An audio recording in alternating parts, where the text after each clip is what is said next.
Welcome to Module 3 of the unit on reading. We bring you one more of our favorite quotes. Today a reader, tomorrow a leader. Readers do indeed become leaders.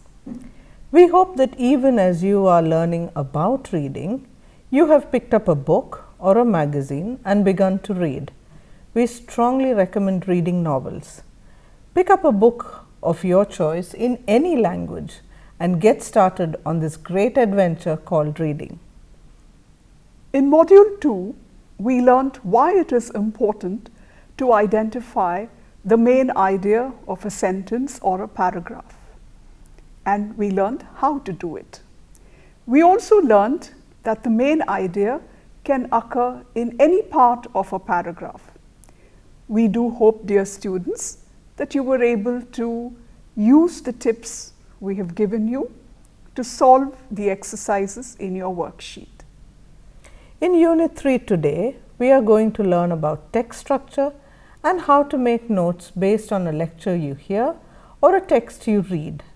By the end of this module, you will be able to identify the features of a narrative text, identify the features of an argumentative text, distinguish between a narrative and an argumentative text, make notes from a lecture you listen to or read,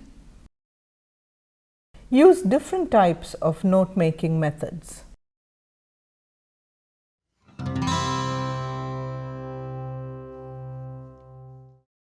So let's get started. What do you mean by structure? By text structure, we are referring to a pattern, shape or form. Different texts have different structures. In this unit, we will look at only two types of texts in order to learn and understand text structure. The first one we're going to talk about today is the narrative. As we discussed in Module 1, the narrative is anything that tells a story or speaks of an event. A narrative is normally used to entertain, stimulate, guide or teach. It includes both fiction, novels, short stories, poems, and non-fiction, memoirs, biographies, news stories.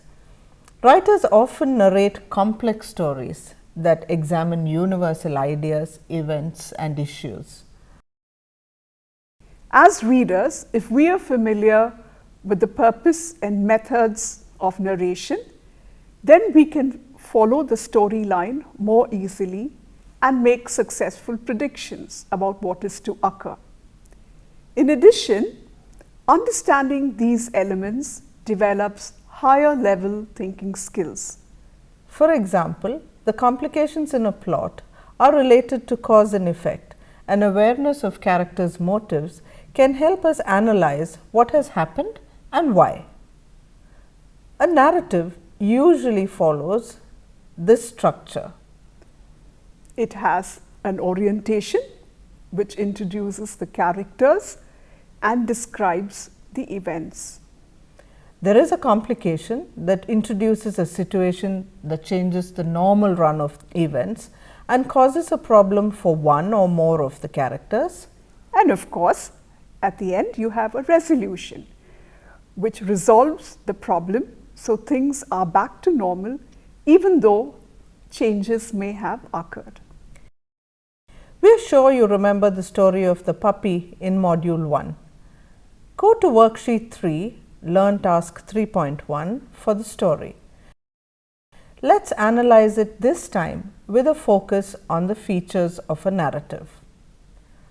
You will see that the first paragraph of the story describes the setting and introduces the characters, the girl and a little family, and we will find out later that this is the family that the puppy belongs to.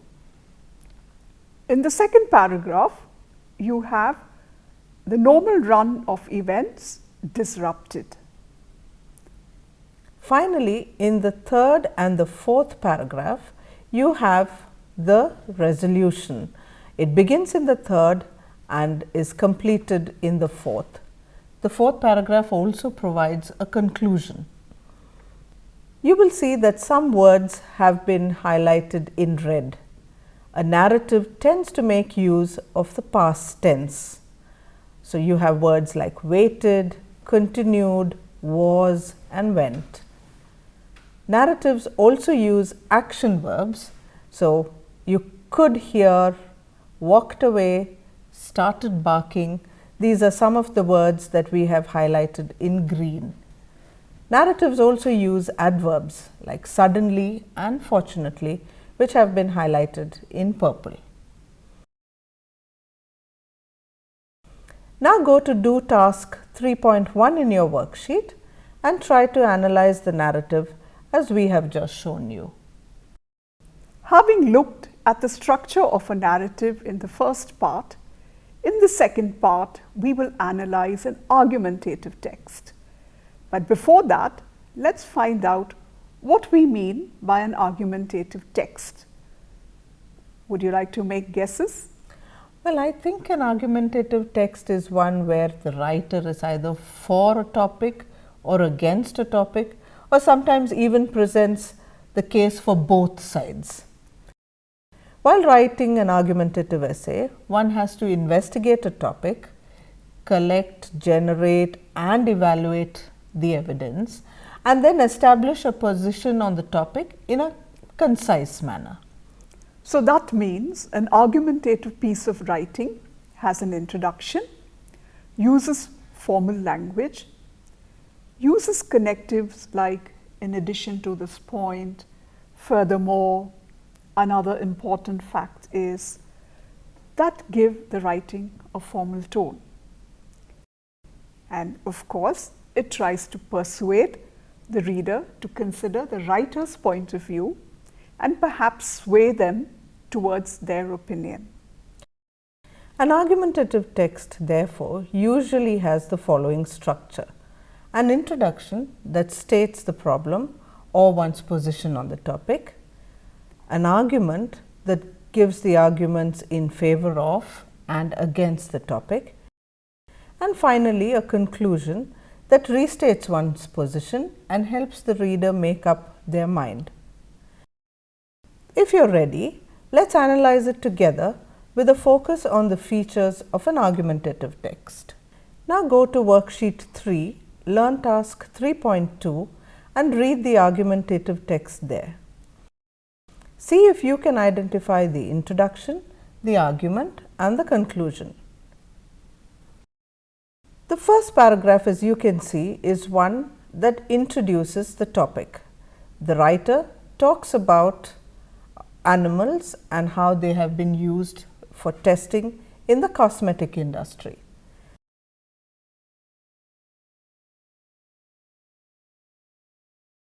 The next two paragraphs form the body of the argumentative text, in which the first one talks about the scientist's views and this supports the arguments.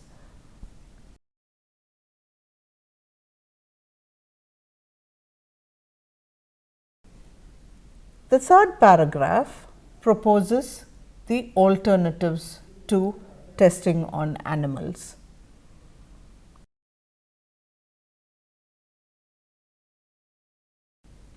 In the fifth paragraph, the writer's point of view is expressed, and finally there is a conclusion. You will also notice that words like first and second that you just mentioned a little while ago, the connectives, these have been highlighted in red and they are used. When the writer is expressing his own point of view and he is trying to persuade you, then he says personally or in my opinion, and that is where he is stating his opinion and trying to convey a certain idea. Yeah. And finally, in the conclusion, you have a phrase like in conclusion to suggest that he is summing up his arguments. One of the most important facts of an argumentative text is that it teaches us organization of thoughts and ideas. Yes, the paragraphs have to link up together. Now that we have shown you how to examine an argumentative text, please go to Do Task 3.2 in your worksheet and analyze the text as we have shown you.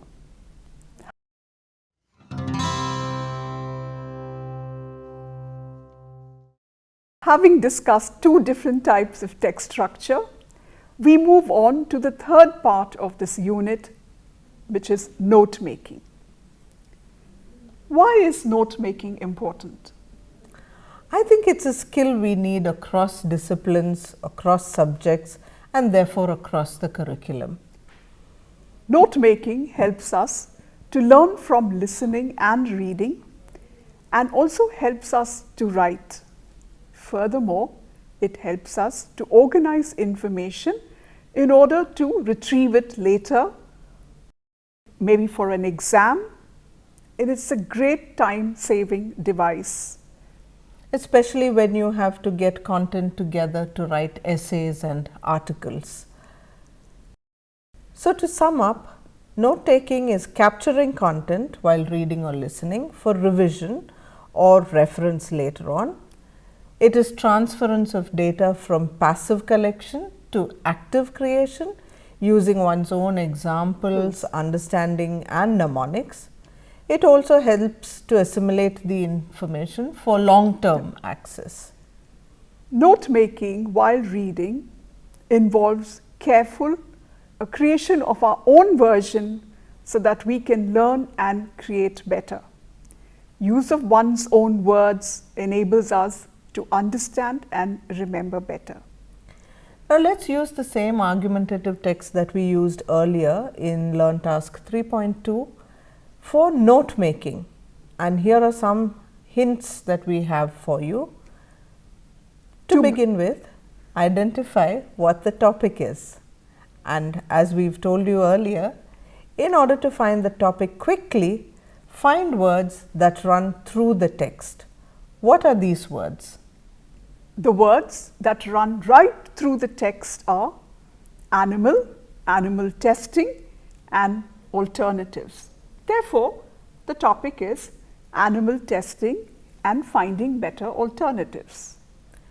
Note or underline the main ideas of paragraphs and write them down in your notebook on the left margin of the paper. Try to use your own words or just the key phrases.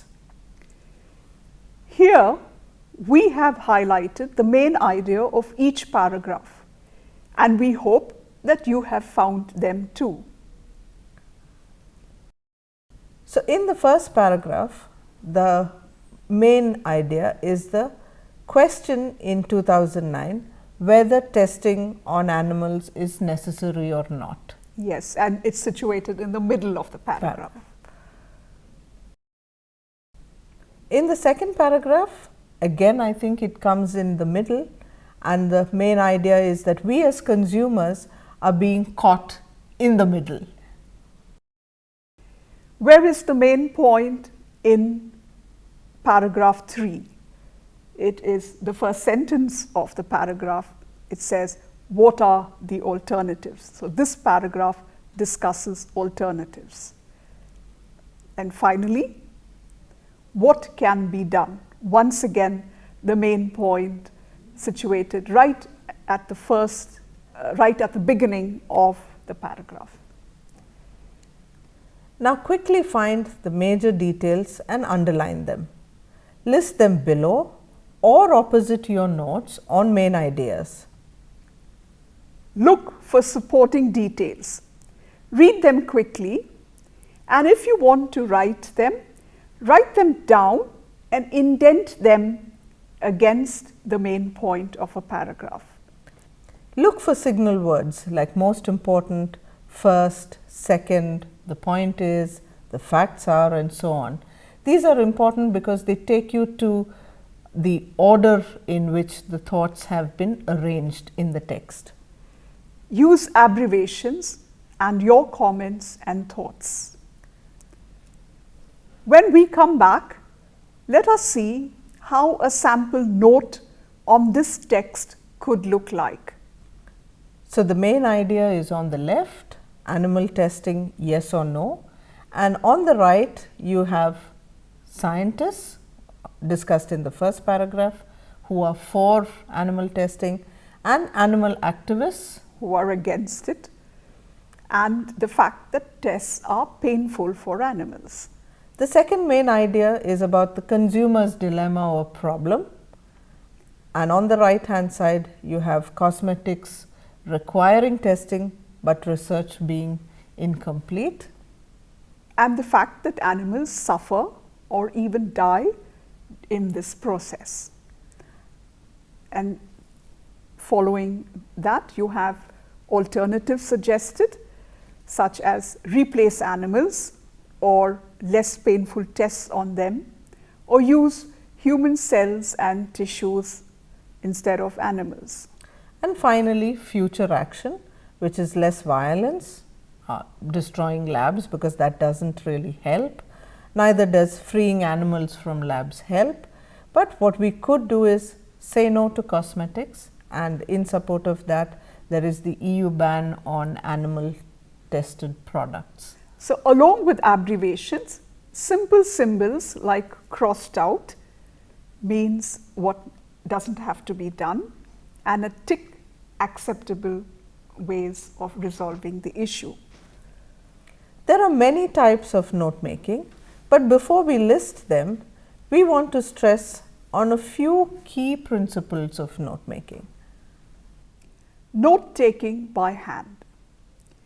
Research says how you take notes determines how much you will remember.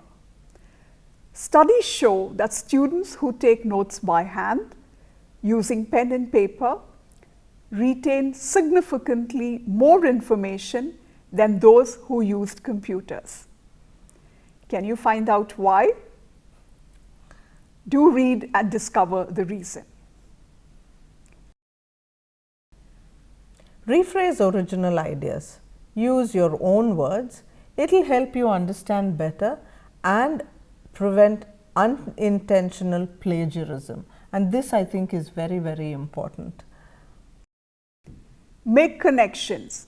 Establish links in the overall content. And finally, build upon the ideas, revisit, revise, add examples, ask questions. Here is a list of types of note making with examples. So, the first one is guided notes. When we make guided notes, the key words are blanked out. Students listen to the lecture or read the text and fill in the key words. Here's a sample of guided notes provided by the teacher for her students.